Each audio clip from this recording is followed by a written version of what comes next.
लष्करी तळांवरच्या जवानांना दैनंदिन आहार सोशल मीडियावरती टाकून भारतीय लष्कराची लखतर वेशीवर टाकणाऱ्या तेज बहादूर यादव यांच्या पत्नीने त्यांच्यावरील आरोप फेटाळून लावले। तेज बहादूर यांना दुसऱ्या युनिटमध्ये टाकण्यात आले। बीएसएफच्या डीआयजींनी याबद्दल स्पष्टीकरण दिले। गेल्या 20 वर्षात तेज बहादूरला बढती मिळालेली नाहीये, त्यामुळे नैराश्यातून त्याने हे कृत्य केल्याचंही सांगण्यात आलं। ये कहा जा रहा है कि वो उसकी मानसिक स्थिति ठीक नहीं है, ये गलत है। अगर मानसिक स्थिति ठीक नहीं थी तो उसको बॉर्डर क्यों भेज दिया गया, क्यों उससे ड्यूटी करवाई जा रही थी, इलाज क्यों नहीं करवाया गया।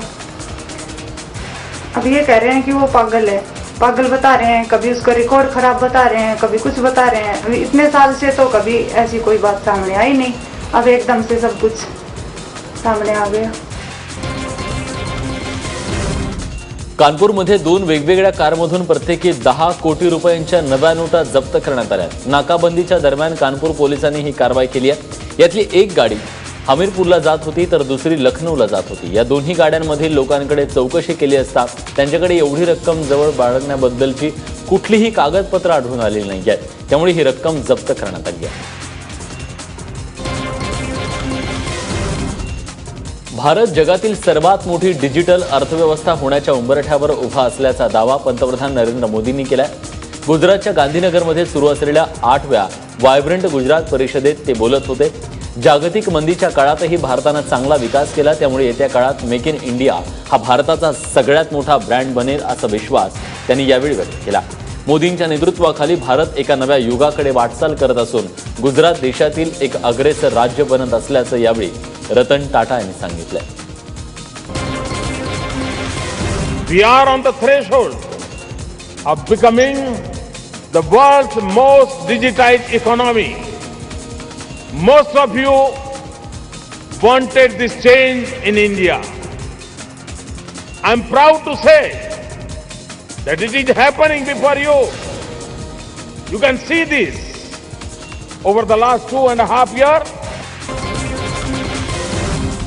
भाजपच्या केंद्रीय निवडणूक समितीची आज बैठक होणार आहे। या बैठकीमध्ये पंजाब आणि गोव्याच्या आगामी निवडणुकांवर ठोस पावलं उचलली जाण्याची शक्यता आहे। या बैठकीच्या दरम्यान पंजाब आणि गोव्याच्या उमेदवारांवर चर्चा होऊ शकते। पंतप्रधान नरेंद्र मोदी आणि अमित शहा यांच्या उपस्थितीत ही बैठक पार पडेल। दरम्यान गोव्यात कधी काळी राष्ट्रीय स्वयंसेवक संघाशी निगडीत असलेले सुभाष वेलिंगकर यांनी स्वतंत्र पक्ष काढून भाजपला आव्हान दिले। दरम्यान पंजाबमध्ये भाजप आपली सत्ता प्रस्थापित करण्यासाठी काय पावलं उचलतं हे या बैठकीत ठरवलं जाऊ शकतं। पंजाबमध्ये होणाऱ्या विधानसभा निवडणुकीत अरविंद केजरीवाल मुख्यमंत्री पदाचे उमेदवार असणार आहेत। मोहालीत झालेल्या एका सभेत मनीष सिसोदिया यांनी ही माहिती दिली आहे। पंजाबचे पुढचे मुख्यमंत्री अरविंद केजरीवाल होतील असं वक्तव्य सिसोदिया यांनी केलं।